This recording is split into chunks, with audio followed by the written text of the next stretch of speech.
Hi, hello, hello, hola, savadi krap, or whatever you say in the country you're coming from. Nice to see you again, and today I'm excited to share with you some game-changing accessoires, accessories, or however you pronounce that have the potential to bring your YouTube or video studio to the next level. Let's get into it.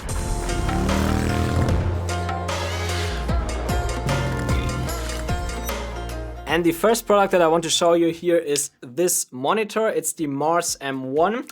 And the reason why I like that is that, as you can see already, it's a wireless monitor. It's not that you have to use it with a cable, which you can. You can also put that on top of your camera and directly connect it via HDMI. I found this monitor super helpful when I recorded my DaVinci Resolve course because I filmed at 35mm there, so my camera was a bit farther away, too far to really see much on the small screen from the camera. And there I wanted to place a microphone just slightly out of frame so that it's not visible anymore, but it's still very close to my mouth to have good audio quality. And it was pretty much impossible to do that with the small display on the camera. And so because the Mars M1 is wireless, I could just really look like that on the screen and get the microphone slightly out of frame. And the screen is also super useful if you shoot B-roll of yourself, for example, at home. And oftentimes you use focal lengths such as 50mm, for example, where the camera is already a bit farther away from you. And then also the small screen is a bit harder to really tell if the framing is good, if there's something in the frame that you want to remove, etc. And then if you have a screen like that,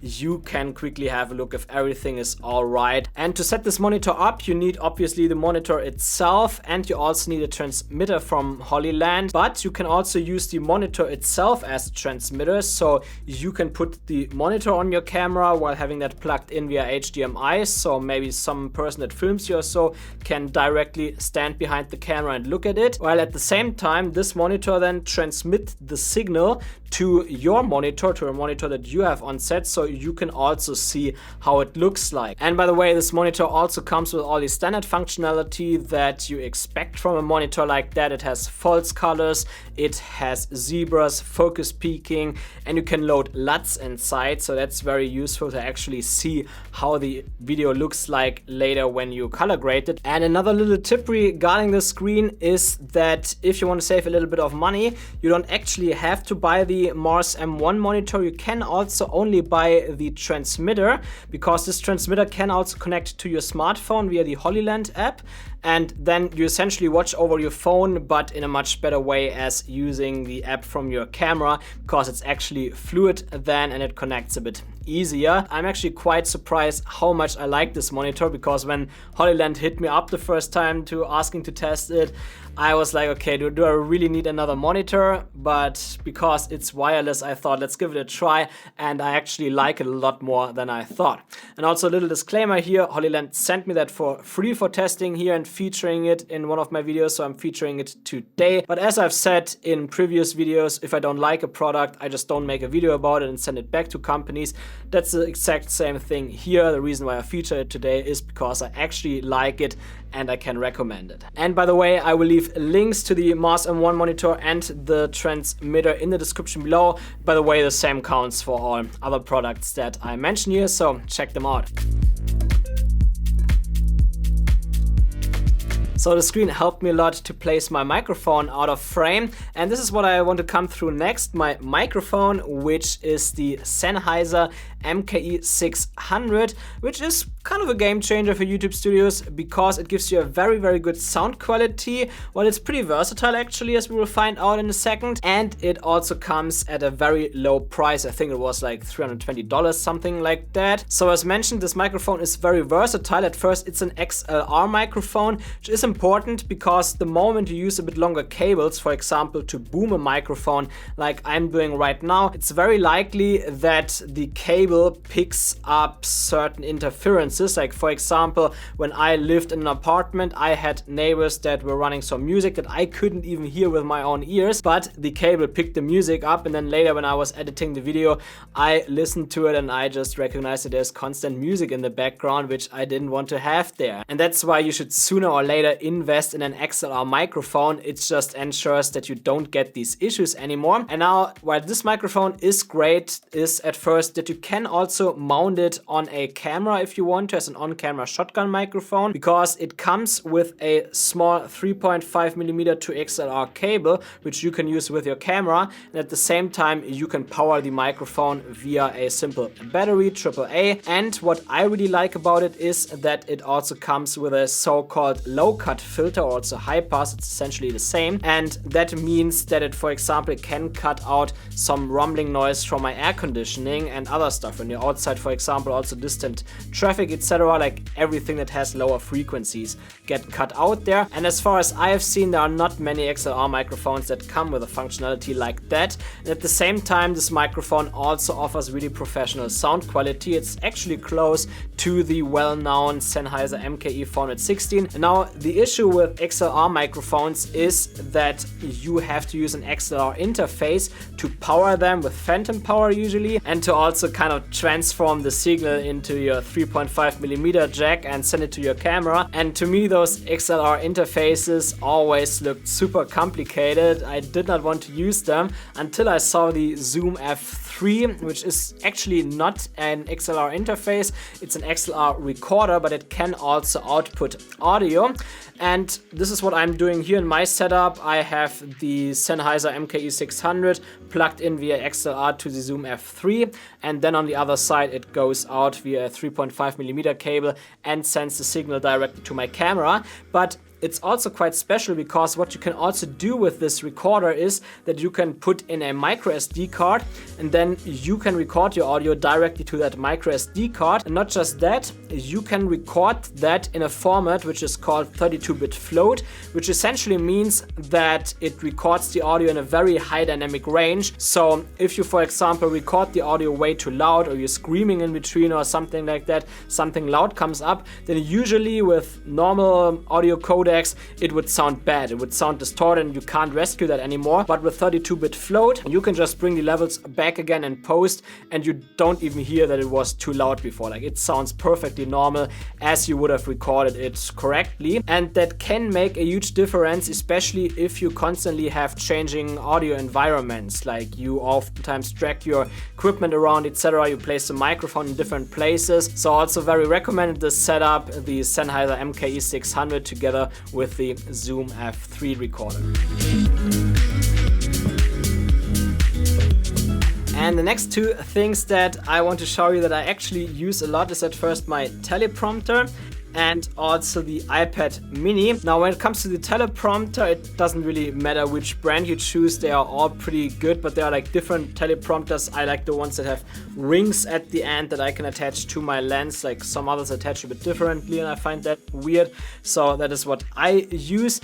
And honestly, teleprompter, or using a teleprompter, was a big change for me, because it is the easiest and fastest way to record a YouTube video. It's like you can spend a day in a cafe and just write your script down, or today you don't even need to spend a day anymore, or even multiple hours, because you have ChatGPT, which does half of the writing for you.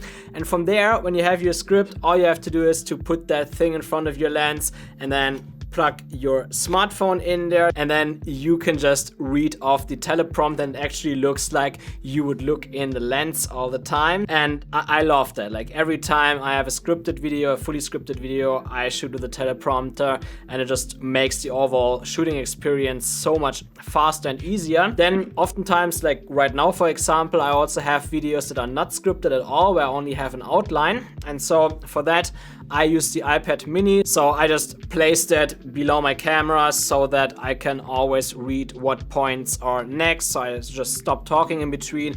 I look, okay, this is my next point, and then I continue with the next paragraph, etc. Generally, the iPad mini is my favorite iPad. It's so versatile, you can do a lot with it. It's super nice to use the Apple Pencil to edit photos, etc. And you can also use that to read your scripts or whatever you need in your YouTube studio, even to monitor. Like if you again use the Holyland transmitter, you could also install the app here, and then you can review the video on your iPad Pro, which is even bigger as my 5-inch Mars M1 monitor here.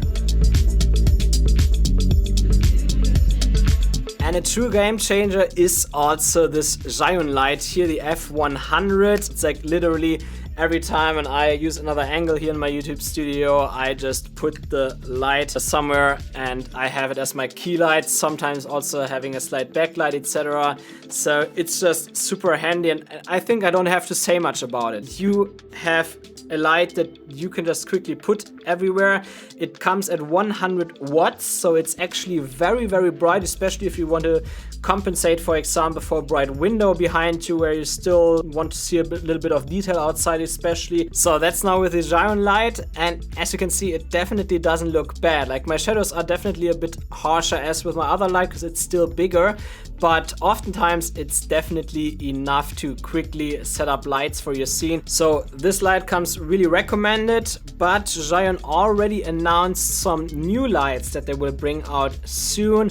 Not that I know anything about it, but you might want to wait a little bit for that if you're looking for small lights. Not saying more here.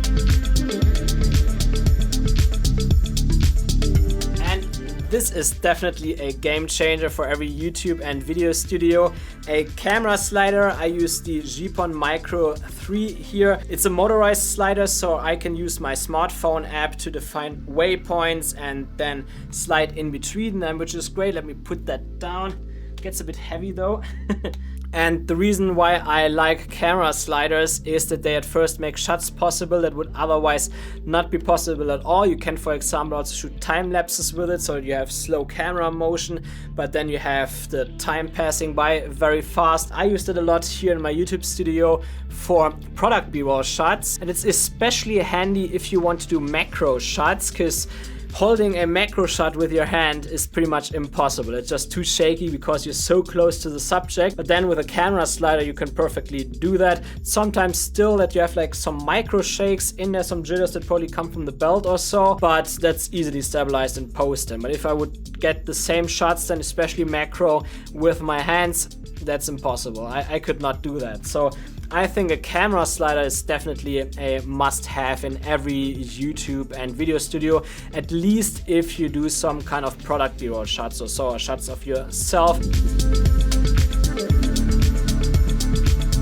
And the last thing that I want to mention in this video that I just got recently, but I really fell in love with it, is a height adjustable standing desk. I actually feel more creative when I stand. Like, I don't know, when I sit in a chair, it's like sometimes it's good, especially if I did a lot of sports before, but I generally feel more sluggish and not really like wanting to do something. But when I stand, I automatically move a bit more around, etc., and that automatically makes the work feel less like work, and so I automatically feel a bit more creative. And also the actual reason why I got the desk initially was that I read that just by standing, even without doing anything, you burn between 100 and 160 kilocalories per hour. Now, considering when I stand here about 6 hours per day and maybe I work a little bit more on the sofa later, that's already more than 600 kilocalories without actually doing anything. I'm just standing while I do my regular work. And that alone, I think, is something that makes it totally worth it. So these are some of the favorite tools that I use in my YouTube studio and that kind of changed the game for me. So what about you? Are there any tools that you really love in your YouTube or video studio? Let me know in the comments below. And aside from that, if you also want to know how I shoot videos at home by myself, then check out this video here in the corner. There you will learn more. Also use some of the tools, especially the F100 light there, so there you will see more. And yeah, I hope to see you in this video, and if you enjoyed this one, please leave me a thumbs up and consider subscribing. See you!